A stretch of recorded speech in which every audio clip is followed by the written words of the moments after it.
Alright, welcome. Ayan, so madalian lang po ano. Sasagutin lang po natin yung katanungan ng ating kaibigan. Kasamahan din natin siya sa dialysis. Ang tanong niya kasi, how about cremation? So alam naman natin ang cremation ano, na ito yung pagsusunog ng patay. So siguro nagiging concern ito ng karamihan o ng iba kasi kinokonekta to sa ano sa kaligtasan ano. Kasi nga ang ginagamit sa pag-dispose ng patay ay apoy. So pero at kung titingnan nga naman natin sa Biblia, halos negative ano yung parang ibig sabihin ng apoy. Kaya kung maalala natin yung sa Sodom and Gomorrah, apoy ang ginamit ng Diyos ano bilang parusa sa mga makasalanan. Ganun din sa katapusan ng mundo ay apoy din ang gagamitin ng Diyos bilang pagsira sa mundo. Kaya no wonder nakokonekta to sa kaligtasan ano. Pero tingnan mo ano, kung babalikan nga natin sa history, libo-libong mga Kristiyano ang namatay ano, sinunog ng buhay. Namatay sila sa pamamagitan ng apoy.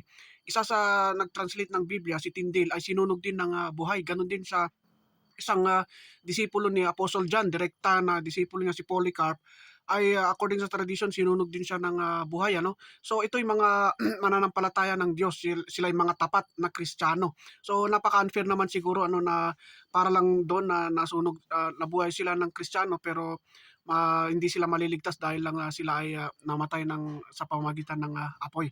Patungkol naman sa resurrection kasi kinokonekta rin ito sa resurrection ano, na parang sinasabi na kapag dapat maayos pa rin ang hugis ng katawan ng tao para sa pagkabuhay ng maguli ay hindi maapektuhan yung katawan na ipapalit.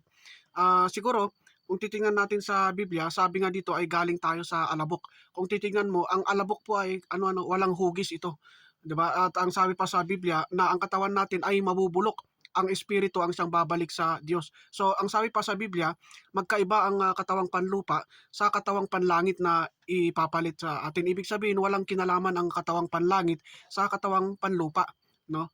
So ito na lang ano ang iiwan kong bersikulo na para dito, John 5:28-29, sabi kasi dito, huwag kayong magtaka tungkol dito dahil darating ang panahon na maririnig ng lahat ng patay na ang aking salita, salita ni Kristo. At babangon sila mula sa kanilang libingan.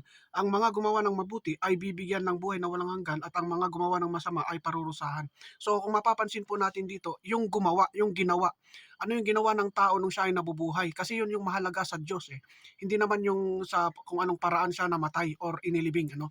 Kung anong ginawa niya, siya ba ay nanampalataya sa Diyos, nagbalik loob sa Diyos, nagsisi sa kanyang mga kasalanan, o siya ay sumusuway sa Diyos. Yun naman yung mahalaga ano kung babasahin natin ng Biblia. Kaya bottom line mga kaibigan, sa paglilibing, depende na lang yan ano sa pag-uusap ng pamilya, kung ano yung mapag-uusapan nila.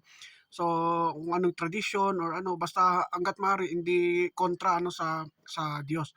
So, yun lang po at gusto ko ring malaman ano kung ano yung opinion niyo tungkol dito sa usaping ito. And comment down. Bye.